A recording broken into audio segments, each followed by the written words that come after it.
Song Swakumakan The Breaking Coin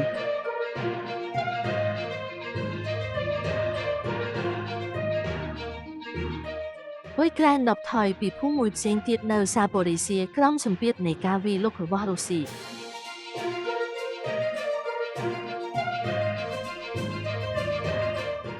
ប្រភពពី Q Independent ថ្ងៃទី13ខែវិច្ឆិកាឆ្នាំ2025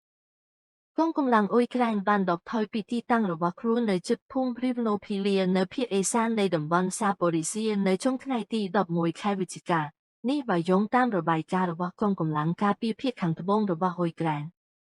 ព័ត៌មាននេះកើតឡើងបន្ទាប់ពីការដកថយរបស់អ៊ុយក្រែនពីទីតាំងនៅជិតកន្លែងតាំងទីលំនៅចំនួន5នៅក្នុងតំបន់កាលពីថ្ងៃមុនរួមទាំងការដកថយទាំងស្រុងពីភូមិ Uspeniivka និង Novomykolaiv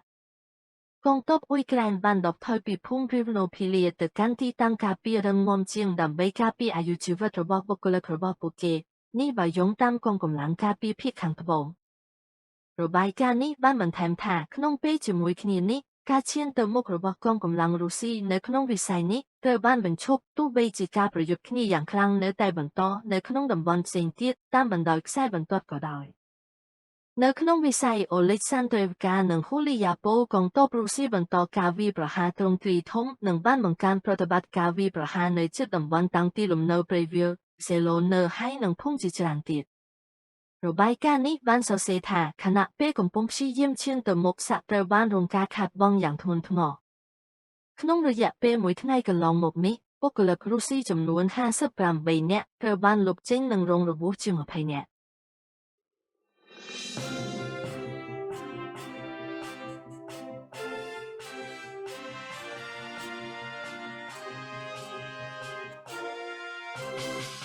មេបញ្ជាការ Oleksandr Syrskyi បាននិយាយនៅថ្ងៃទី11ខែវិច្ឆិកាថាកងកម្លាំងរុស្ស៊ីបានដណ្ដើមយកតំបន់តាំងទីលំនៅចំនួន3នៅក្នុងតំបន់សាប៉ូរីស៊ីទោះបីជាលោកមិនបានបញ្ជាក់ឈ្មោះរបស់ពួកវាក៏ដោយ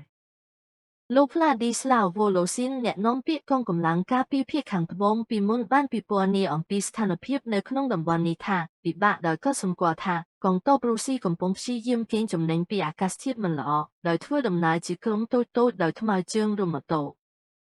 មជ្ឈមណ្ឌលតំបន់សាប៉ូរីសៀនៅតែស្ថិតនៅក្រោមការគ្រប់គ្រងរបស់អ៊ុយក្រែនប៉ុន្តែចាប់តាំងពីការចាប់ផ្ដើមនៃការឈ្លានពានទ្រង់ទ្រាយធំមករុស្ស៊ីបានកាន់កាប់ប្រហែល70%នៃតំបន់នេះដែលជាចម្បងនៅភាគខាងកើតនិងខាងត្បូង